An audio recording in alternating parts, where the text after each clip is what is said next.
नमस्कार मित्रांनो, circle Marathi news चॅनलचे update मिळवण्यासाठी चॅनलला सबस्क्राईब करा। शेतकरी नेते रविकांत तुपकर यांच्या अन्नत्याग आंदोलनाच्या समर्थनार्थ युवा शेतकरी आक्रमक। जिजाऊ जन्मस्थळ मातृतीर्थ शिंदखेडराजा येथे शेतकरी नेते रविकांत तुपकर यांनी शेतकऱ्यांच्या विविध प्रश्नांसाठी बुधवार दिनांक 4 सप्टेंबरपासून अन्नत्याग आंदोलन चालू केलेले आहे।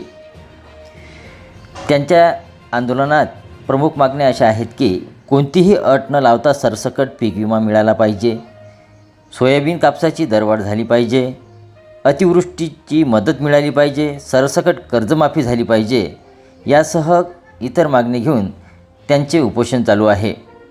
त्यांच्या समर्थनार्थ शेतकऱ्यांच्या मागण्या मान्य करा, अन्यथा आक्रमक भूमिका घेऊ, अशी प्रतिक्रिया युवा आंदोलक अक्षय पाटील यांनी दिली आहे। की जर आंदोलन करत असेल, स्वतःचं म्हणजे अन्नत्याग करत असेल तर त्या ठिकाणी आम्ही या जळगाव जामोद तालुक्यातील शेतकऱ्याची तरुणीबाण तरुण मुलं त्यांच्या समर्थनार्थ या ठिकाणी रस्त्यावर उतरलेले आहेत। जर सरकारने या ठिकाणी कोणत्याही प्रकारे समजा रविकांत तुपकरांच्या आंदोलनाकडे जर लक्ष दिलं नाही तर येणाऱ्या काळात आम्ही भगतसिंगाच्या रूपानं या ठिकाणी आंदोलन केल्याशिवाय राहणार नाही, हा इशारा देण्याकरता आज या ठिकाणी तहसीलदार मॅडम यांची भेट घेण्याकरता आम्ही तहसील कार्यालय जळगाव जामोद या ठिकाणी आलो आहे। सोयाबीन कापसाला हमीभाव, सोयाबीन कापसाला हमीभाव, शेतकऱ्यांना सरसकट कर्जमाफी, पीक विमा आमच्या हक्काचा, जय जवान जय किसान, भारत माता की जय।